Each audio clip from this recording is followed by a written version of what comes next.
नौकरानी एक घर के लिए कितनी जरूरी होती है, आइए देखते हैं। अरे बहू, ये देख, सारा साबुन बर्तन में रह गया। ये नौकरानी कोई काम नहीं करती, गंदा काम करके चली जाती है और ढेर सारा पैसा ले जाती है। अरे मम्मी जी, उसने तो साफ किया ही था, मेरे ही हाथ से इस ग्लास में सर्फ गिर गया था। अरे बस कर झूठी, उसे बचाने के लिए सारी जुगत लगा ले, लेकिन मैं तो इसे निकाल कर ही रहूंगी। हमारे जमाने में ना कोई नौकरानी थी और ना ही ये चिकने बर्तन। चूल्हे के जले बर्तनों को राख रगड़ कर साफ किया करती थी मैं। अरे माँ जी, मैं कहाँ बचा रही हूँ उसे, और वैसे भी आजकल नौकरानी जरूरत नहीं, स्टेटस सिंबल बन गया है। अब आप बताओ, मैं मुन्ना को नीचे घुमाने ले जाऊं तो लोगों से क्या बोलूं? झाड़ू पोछा खुद लगा रही हूँ, लोग सीधा यही पूछते हैं कि कौन सी नौकरानी काम कर रही है तेरे घर पर। अरे बस कर, ये भी कोई बात होती है? मम्मी जी, आप नहीं समझेंगी। शाम को नौकरानी घर आकर काम कर ही रही होती है कि सास को कहती है, माँ जी एक बात बोलूं, बुरा न मानना। अरे वैसे तो मुझे तेरी शक्ल ही पसंद नहीं है, बात क्या खाक पसंद आएगी। अरे माँ जी सुन तो लीजिए क्या कह रही है। तो मैंने कौन सा उसका मुंह पकड़ लिया है? अरे माँ जी, वो लाल साड़ी पहनती हो ना ना पहना करो। सास का गुस्सा अब तो 7वें आसमान पर होता है। अरे वाह जी वाह, क्यों ना पहना करूं? और तू होती कौन है ये बताने वाली कि मैं क्या पहनूं क्या ना पहनूं?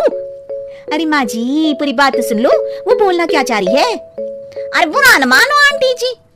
अरे कौन है आंटी? अपनी उम्र देखी है तूने? 2-4 साल ही छोटी होगी मुझसे और मुझे आंटी बोल रही है। बहू सर पर हाथ रख लेती है। अरे अच्छी खासी उम्र दराज हो और आंटी ना बोलूं, मैं तुम्हारी बहू से भी 4 साल छोटी हूँ। क्यों दीदी?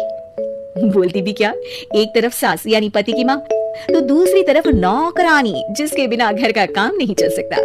वो दरअसल माँ जी की शादी में बहुत जल्दी हो गई थी ना। अच्छा ये झगड़ा छोड़ो, ये बताओ तुम माँ जी को लाल साड़ी पहनने से क्यों मना कर रही हो?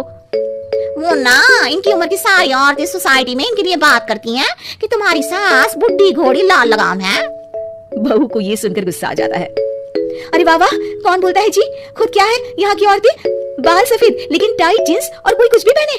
अरे पहनना हमारा निजी हक है, किसी को कुछ हक नहीं बनता कि वो मेरी सास के लिए कुछ बोले।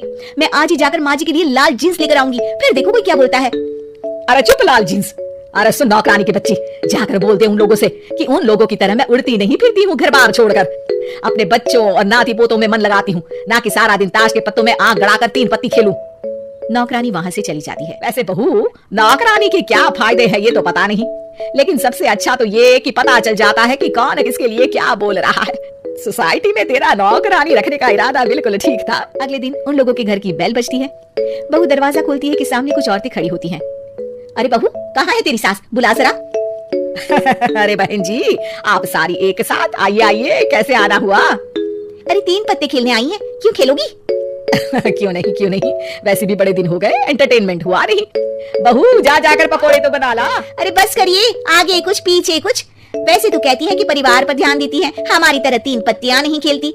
हमने कौन सा परिवार छोड़ दिया? सास सक पका जाती है। अब ये किसने कहा? मैं तो कहती हूँ कि मैं भी थोड़ा बाहर निकलूं। तो कमला नौकरानी से ये सारी बात की थी।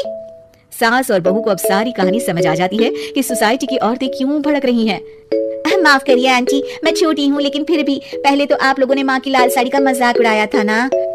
हाँ उड़ाया था, लेकिन उससे पहले तो तुम लोगों ने हमारी जीन्स के बारे में बात की थी। अरे क्यों ना पहने हम जीन्स, तुम्हारे पैसों की थोड़ी ना है। सास और बहू सर पकड़कर बैठ जाती है।